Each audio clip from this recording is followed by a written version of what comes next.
A very good morning to one and all. We'll continue with the subject fluid mechanics.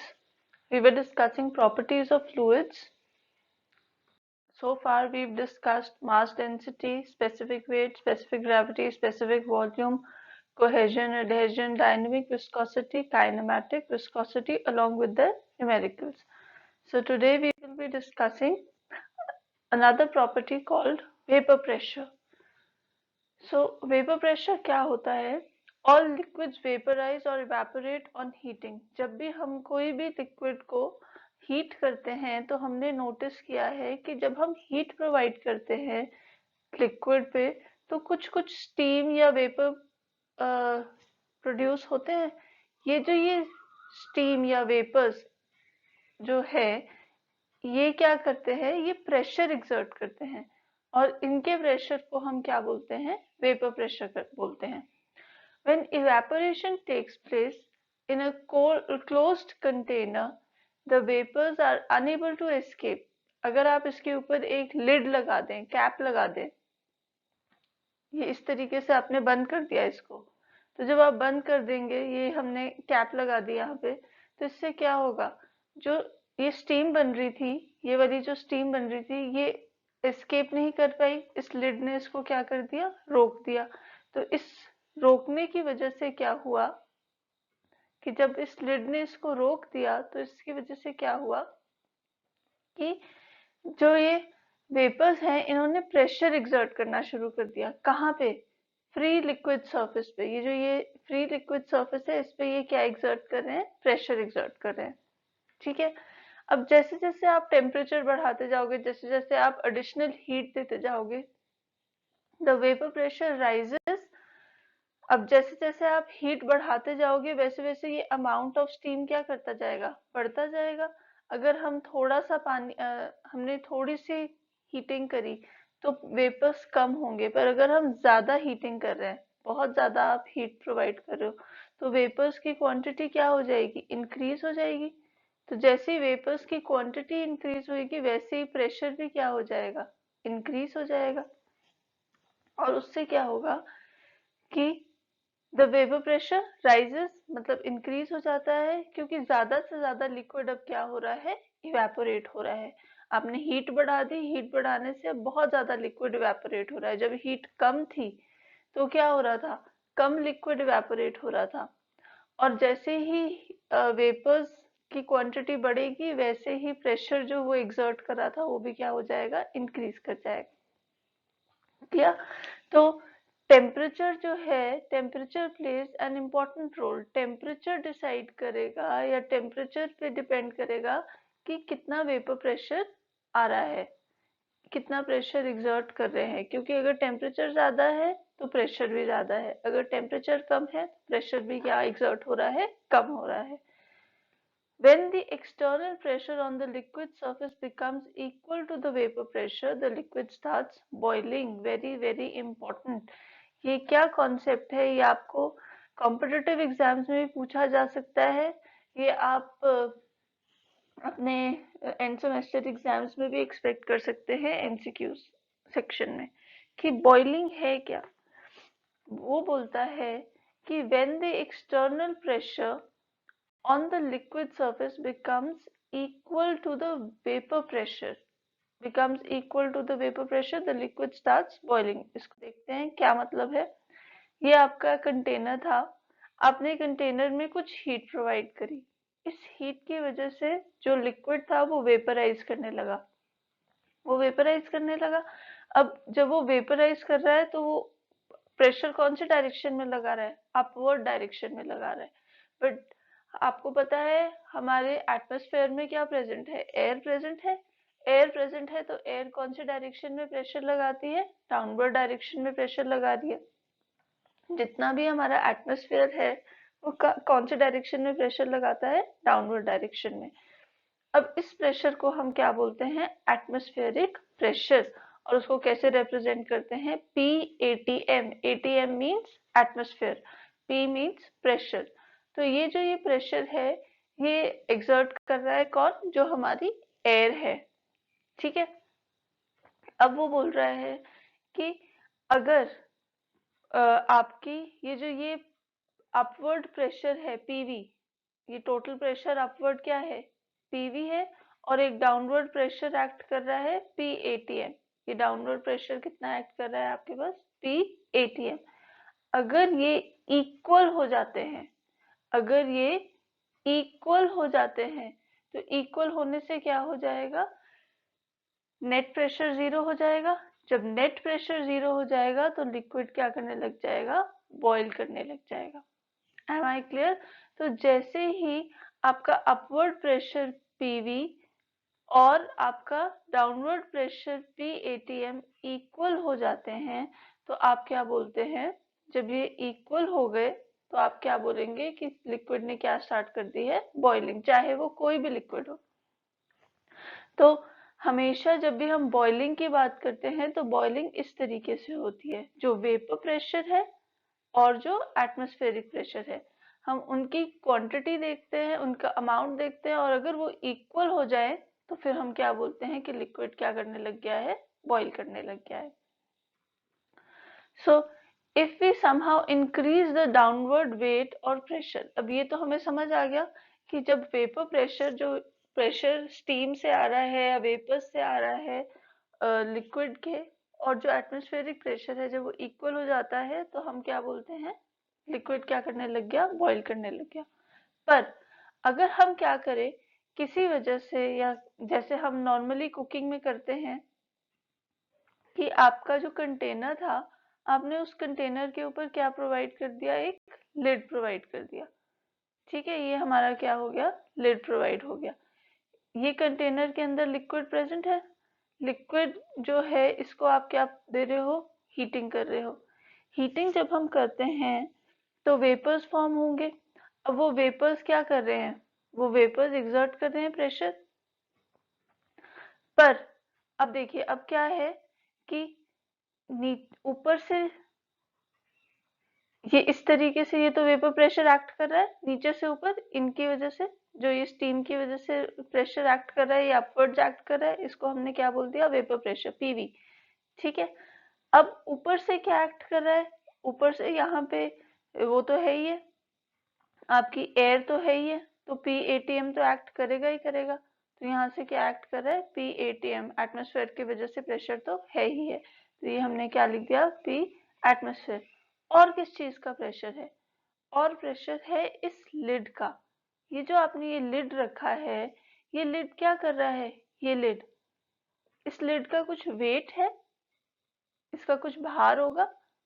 ये wait क्या कर रहा है, ये वेट कौन से डायरेक्शन में फोर्स अप्लाई कर रहा है या प्रेशर अप्लाई कर रहा है, डाउनवर्ड डायरेक्शन में।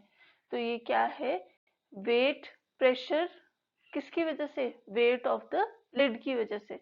तो जब वेट ऑफ द लिड की वजह से भी प्रेशर आ गया, अब अगर आपने लिक्विड को बॉईल करवाना है तो क्या इक्वेशन होनी चाहिए, सेटिस्फाई, तब इक्वेशन सेटिस्फाई होनी चाहिए कि जो वेपर प्रेशर है वो किसके इक्वल हो जाए, वो एटमॉस्फेरिक प्रेशर प्लस जो लिड का वेट है उसके इक्वल हो जाए। तब जाके अगर ये इक्वल हो जाते हैं तब हम बोलेंगे कि लिक्विड क्या कर रहा है, बॉईल कर रहा है या बॉइलिंग हो रही है। Am I clear? तो हम अगर एक लिड रख देते हैं ऊपर तो उससे क्या होता है, आपका वेपर प्रेशर इंक्रीज हो जाएगा। इंक्रीज हो जाएगा मतलब अगर आपने लिड नहीं रखा था इस केस में, तो इसको हमने क्या बोल दिया थोड़ी देर के लिए, वेपर प्रेशर 1। यहाँ पे मैंने लिड रखा है तो ये क्या हो गया, वेपर प्रेशर 2। थोड़ा एग्जाम्पल के टर्म्स में करते हैं, जस्ट बेसिक न्यूमेरिकल टर्म्स में समझाने के लिए कर रही हूँ। इसकी मैग्नीट्यूड मान लेते हैं 10 था, और इसका मैग्नीट्यूड कितना हो जाएगा, ऑब्वियसली इसका मैग्नीट्यूड जब बड़ा होगा क्योंकि ये दो चीजों का सम है, पी एटमॉस्फेरिक का सम प्लस जो लिड का वेट है उसका सम। तो इसका मान लिया मैंने वेट कितना, इसका प्रेशर कितना हो गया 14। तो मुझे दिखाई दे रहा है कि क्या होगा, जो लिड वाला वेपर प्रेशर है, जो लिड वाला वेपर प्रेशर है दैट इज ग्रेटर देन जो बिना लिड के वेपर प्रेशर आ रहा था। Am I clear? आपको बात समझ आई कि जब आप लिड रख देते हो ऊपर तो उससे क्या होता है, जो प्रेशर स्टीम ने एक्सर्ट करना था उसको बढ़ना पड़ता है, उसको इंक्रीज होना पड़ता है ताकि वो क्या कर सके, बॉईल कर सके। तो ये बहुत इंपॉर्टेंट कॉन्सेप्ट है जो हम कुकिंग में यूज करते हैं या प्रेशर कुकर में यूज करते हैं। तो वो क्या बोल रहा है कि वेट ऑफ द विसल, यहाँ पे हमने लिड का वेट कंसिडरेशन में किया था, प्रेशर कुकर में क्या होता है, जो विसल का वेट है। अदरवाइज लिड में एक परफोरेशन होती है, ठीक है, तो वो सारा अगर आप विसल हटा देंगे तो वो सारा लिड को लगाने का फायदा नहीं होगा, क्योंकि वो क्या एक्ट करेगा, परफोरेटेड है वो, तो वहां पे वो एटमॉस्फेरिक प्रेशर ही एग्जर्ट करेगा। बट जब आप विसल ऐड कर देते हो उसके ओपनिंग पे, उस ओपनिंग पे जब आपने ये ओपनिंग थी लिड की, यहाँ पे आपने यहाँ पे क्या ऐड कर दिया, विसल ऐड कर दी। अब ये विसल का वेट आ गया, यहाँ पे पीटीएम पीएटीएम तो था ही था, अब क्या आ गया है, plus wait of the whistle. Clear? तो प्रेशर कुकर में आपको किसका वेट भी लेना पड़ेगा, विसल का वेट भी लेना पड़ेगा। तो प्रेशर कुकर के केस में क्या होएगा कि एटमॉस्फेयर का atmospheric pressure plus wait of the whistle, जब ये दोनों किसके इक्वल हो जाएंगे, वेपर प्रेशर के इक्वल हो जाएंगे, तो लिक्विड क्या करेगा, बॉईल करने लगेगा। क्लियर? तो यहाँ पे हमने लिखा है the weight of the whistle increases the downward pressure, hence greater vapour pressure is required for liquid to boil. यहाँ से दिख रहा है हमें, पहले लिक्विड कहाँ पे बॉईल कर जा रहा था, 10 के मैग्नीट्यूड पे बॉईल कर जा रहा था, पर जैसे ही मैंने लिड लगाया या विसल लगाई तो अब कितने मैग्नीट्यूड पे कर रहा है, 14 पे। तो अगर आप लिड लगा देते हो या विसल लगा देते हो, आपको वेपर प्रेशर की वैल्यू कितनी चाहिए, अब ज्यादा चाहिए। It will boil at greater vapour pressure. Clear? I hope आपको ये सब समझ आ गया हो। तो नेक्स्ट देखते हैं।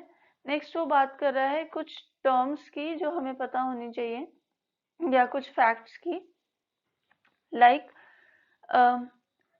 एटमॉस्फेरिक प्रेशर जो है is exerted due to the column of air above a place। मतलब कि ऐसा आप नहीं बोल सकते कि कहीं पे एटमॉस्फेरिक प्रेशर नहीं है। अगर एटमॉस्फेरिक प्रेशर नहीं है तो वो क्या हो जाएगा, वैक्यूम हो जाएगा। तो वैक्यूम में तो हम एग्जिस्ट नहीं कर सकते, क्योंकि सारे ह्यूमन बींग्स या सारे लिविंग बींग्स ऑक्सीजन या गैसेस से इंटरेक्ट करते हैं, तो उनको क्या चाहिए, एटमॉस्फेयर तो चाहिए ही चाहिए। तो atmospheric pressure exerted due to the column of air above a place is known as PATM या एटमॉस्फेरिक प्रेशर। ठीक है, अब ये क्या है, एटमॉस्फेरिक प्रेशर जो है वो चेंज करता है ऑल्टीट्यूड के साथ। ऑल्टीट्यूड होता है हाइट अबव मीन सी लेवल। मीन सी लेवल के ऊपर, मीन सी लेवल मतलब अगर मान लीजिए ये आपका सी है, सी के ऊपर अगर आप जाते रहेंगे तो आपका ऑल्टीट्यूड क्या होता रहेगा, इंक्रीज करता रहेगा। क्लियर? तो इसको बोलते हैं ऑल्टीट्यूड। ये था हमारा मीन सी लेवल। तो मीन सी लेवल के ऊपर जाएंगे तो ऑल्टीट्यूड क्या हो रहा है, इंक्रीज। पीएटीएम एटमॉस्फेरिक प्रेशर क्या कर जाता है, चेंज कर जाता है अगर आप ऑल्टीट्यूड में क्या करें, चेंज करें। अगर आप हाइट ऊपर जाते रहेंगे, ऊपर मीन सी लेवल से, तो आपका एटमॉस्फेरिक प्रेशर भी क्या होता रहेगा, डिक्रीज होता रहेगा। अब यहाँ पे बोल रहा है कि जो हिल्स हैं, हिल्स का जो एटमॉस्फेरिक प्रेशर है वो कम होता है एज कंपेयर टू प्लेन्स का एटमॉस्फेरिक प्रेशर। ये क्यों होता है, नेक्स्ट फिगर में देखते हैं। यहाँ पे इमेजिन कीजिए, ये जो ये लाइन है ये आपको बता रही है, मान लिया हमने कि इस लाइन तक एयर है, इसके ऊपर एयर नहीं है, या इसके ऊपर बहुत कम एयर है, जो प्रेशर एग्जर्ट हो रहा है वो इस लाइन तक हो रहा है। ठीक है, तो ये क्या हो गया, ये है हमारा मीन सी लेवल। ये वाली जो पॉइंट है ये क्या है, हमारा मीन सी लेवल। ये पॉइंट जो डिपिक्ट कर रहा है, ये क्या है आपका, कोई भी हिल है, हमने कोई माउंटेन बना दिया है। अब देखो, अब प्रेशर क्या होता है, H into rho into g, ये आपने कर रखा होगा। जब H into rho into g, अब अगर मैं यहाँ लिखूं तो pressure is equal to H into rho किसका, डेंसिटी किसकी, एयर की, जी तो क्या है, कांस्टेंट। तो डेंसिटी भी एयर के लिए क्या हो जाएगी, कांस्टेंट, जी भी कांस्टेंट। तो प्रेशर किस पे डिपेंड कर रहा है? प्रेशर डिपेंड कर रहा है हाइट पे। किसकी हाइट है? ये एयर की हाइट है। किसी भी जगह से के ऊपर जो एयर की हाइट होगी वो क्या डिटरमिन करेगी? उसका प्रेशर डिटरमिन करेगी। तो अगर मैं ये वाला पॉइंट लेती हूँ, सी लेवल का पॉइंट लेती हूँ, तो मैंने देखा कि इस लेवल तक हमारे पास हाइट ऑफ एयर कितनी है? Capital H into capital H, sorry, कितनी है? Capital H. अगर मैं हिल पे चली जाती हूँ तो हिल पे यहाँ पे मुझे दिखाई दे रहा है कि ऑल्टीट्यूड क्या कर गया है? ऑल्टीट्यूड क्या कर गया है? इंक्रीज कर गया है ऑल्टीट्यूड। ये देखिए ऑल्टीट्यूड क्या कर गया है? इंक्रीज कर गया है। ठीक है, यहाँ ऑल्टीट्यूड इंक्रीज कर गया तो टोटल जो कॉलम ऑफ एयर बचा वो कितना हो गया? Small H into sorry small H. ठीक है, तो अब हमें पता है कि हिल के ऊपर एयर कितनी है? Small H. और मीन सी लेवल के ऊपर एयर कितनी है? Capital H. तो स्मॉल एच और कैपिटल एच से देख के पता चल रहा है कि कौन सा बड़ा होगा? कैपिटल एच बड़ा होगा। मान लेते हैं ये है 100 किलोमीटर, सिर्फ एग्जाम्पल के लिए, और ये कितना है आपका? 50 किलोमीटर। तो अगर मैं प्रेशर कैलकुलेट करूंगी तो प्रेशर किसका ज्यादा होगा? प्रेशर प्लेन्स का is proportional to capital H into A, capital H. और प्रेशर हिल्स का किसके प्रोपोर्शनल है? स्मॉल एच के। क्लियर? तो किसकी वैल्यू ज्यादा होगी? प्लेन्स पे जो प्रेशर है उसकी वैल्यू ज्यादा होगी प्रेशर एट हिल्स के कंपैरिजन में। ये बात आपको समझ आई? किस पे डिपेंड कर रहा है ये सब कुछ? ऑल्टीट्यूड पे डिपेंड कर रहा है कि ऑल्टीट्यूड कितना है, उसके हिसाब से जो पी एटमॉस्फेयर है उसकी वैल्यू क्या कर जाती है? बदल जाती है। जब ऑल्टीट्यूड बढ़ जाता है, जब मीन सी लेवल से हाइट बढ़ जाती है तो प्रेशर क्या कर जाता है? कम हो जाता है, क्योंकि कॉलम ऑफ एयर क्या हो जाता है? Height of column of air क्या हो जाती है? डिक्रीज। और अगर ऑल्टीट्यूड घट जाता है तो कॉलम ऑफ एयर क्या कर जाते हैं? इंक्रीज। तो प्रेशर भी क्या कर जाता है? इंक्रीज। Am I clear? तो since P ATM hills is less than P ATM plains, अब ये सारा जो हमने कॉन्सेप्ट पढ़ा इसका हमारे वेपर प्रेशर से क्या लेना देना है? जो अगर आपका हिल्स पे एटमॉस्फेरिक प्रेशर कम है तो देखो, अगर एटमॉस्फेरिक प्रेशर कम है तो उससे क्या हो रहा है? उससे हमारा जो वेपर प्रेशर है उस पर फर्क पड़ रहा है, क्योंकि हमने करा था कि वेपर प्रेशर क्या होता है? वेपर प्रेशर, एक सेकेंड, वेपर प्रेशर क्या है? Vapour pressure is equal to atmospheric pressure. तो उस स्टेज पे हम क्या बोल देंगे कि क्या हो रहा है? बॉइलिंग हो रही है। तो बॉइलिंग होने के लिए मेरे को ये पी एटीएम की वैल्यू पता होनी बहुत जरूरी है। तो हम बोलते हैं कि जो एटमॉस्फेरिक प्रेशर है वो हिल्स का कम है एज कंपेयर टू प्लेन्स का। तो उससे क्या होगा? उससे ये होगा कि जो हिल्स के केस में आपके पास वेपर प्रेशर आया है उसकी वैल्यू भी क्या होगी? कम होगी। क्यों कम होगी? जब बॉइलिंग हो रही है। तो बॉइलिंग के केस में आपको क्या देखना पड़ेगा? आपको देखना पड़ेगा कि एटमॉस्फेरिक प्रेशर उस जगह का कितना है। जैसे अगर किसी हिल का पी एटीएम कहाँ पे? हिल्स पे कितना है? हमने अभी लिया था एग्जाम्पल 50। तो पीवी कितना होना चाहिए? पीवी हिल कितना होना चाहिए? 50 होना चाहिए for boiling. For boiling to occur PV कितना होना चाहिए हिल्स का? 50। वैसे ही अगर मैं पी एटीएम ले लेती हूँ प्लेन्स का, तो प्लेन्स का पी एटीएम कितना है? 100। पीवी कितना चाहिए प्लेन्स पे? प्लेन्स पे पीवी चाहिए 100। किसके लिए? बॉइलिंग होने के लिए। बॉइलिंग होने के लिए क्यों? इस फॉर्मूले की वजह से, इस इक्वेशन की वजह से कि पीवी जो है वो पी एटीएम के इक्वल होना चाहिए, तभी क्या होगी? बॉइलिंग। पर अगर आपकी पी एटीएम की वैल्यू ही बदलती जा रही है जगह के हिसाब से, तो वैसे ही पीवी की वैल्यू भी क्या करती रहेगी? बदलती रहेगी। तो वो बोलता है since PATM of hills is less than PATM of plain, the liquid starts boiling at lower temperature। क्योंकि आपको कम वैल्यू तक रीच करना है तो टेम्परेचर भी क्या होगा इस केस में, टेम्परेचर भी कम होगा। इधर आपको ज्यादा वैल्यू तक रीच करना है तो टेम्परेचर क्या होगा इस केस में, ज्यादा होगा। तो वो कहता है कि हिल्स में जो टेम्परेचर है जिसपे बॉइलिंग होती है वो क्या होता है, कम होता है। लोअर टेम्परेचर पे बॉईल करने लग जाता है लिक्विड, और क्योंकि लोअर टेम्परेचर पे बॉईल कर रहा है तो खाना जो है उसको पकने के लिए टाइम लगेगा।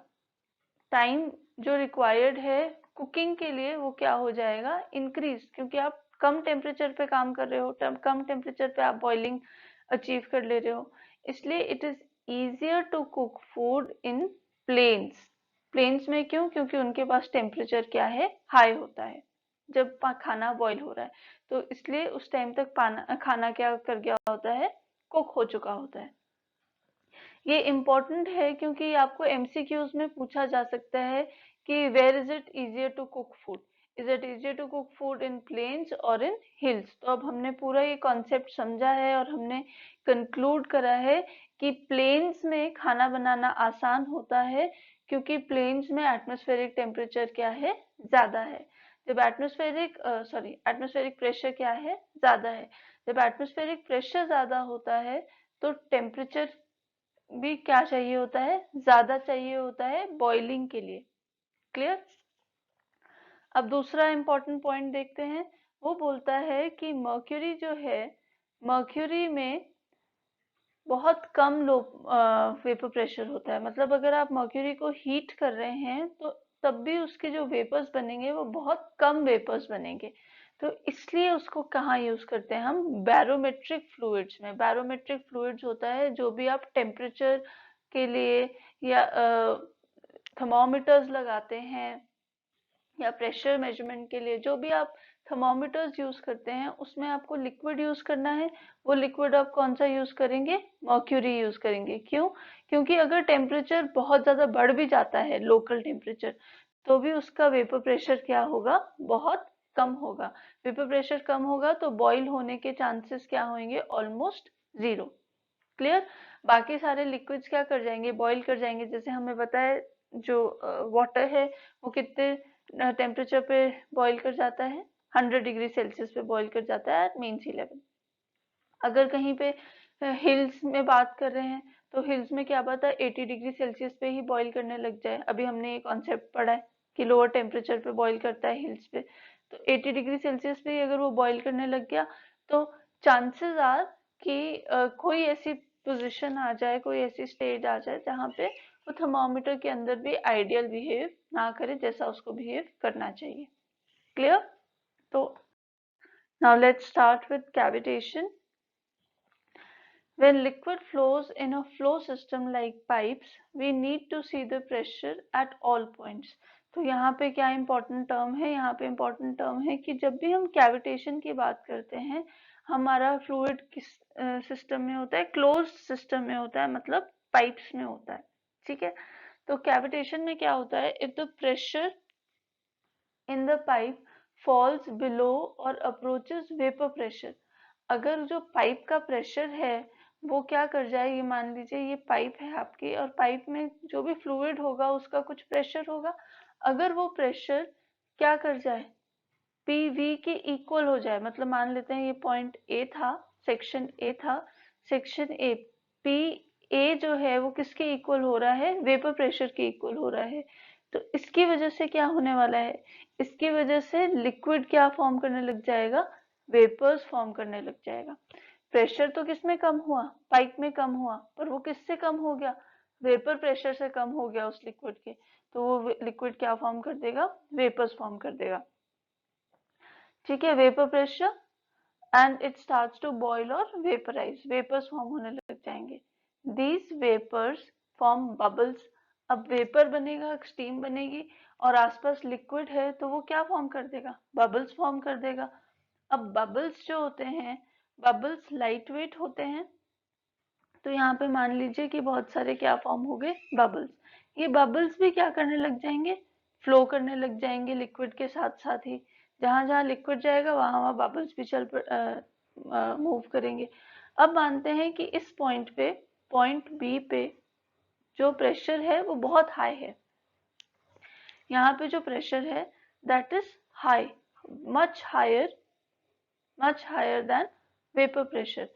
अब जैसे ही क्या होगा, ये बबल्स जो थे ये यहाँ पे इस पॉइंट पे पहुंचेंगे, तो इन बबल्स पे एक एक्सटर्नल प्रेशर लगेगा, क्योंकि ये बबल्स तो किस पे एग्जिस्ट कर रहे थे, वेपर प्रेशर पे। और यहाँ पे कितना प्रेशर है, पीबी प्रेशर है, और पीबी प्रेशर क्या है, it is higher than vapour pressure. तो ये बबल्स जो होंगे इनके ऊपर एक्सटर्नल प्रेशर एक्ट करेगा और ये क्या कर जाएंगे, कोलैप्स कर जाएंगे। इसका क्या हो जाएगा, कोलैप्स। ठीक है, कोलैप्स मतलब बबल फट जाएगा।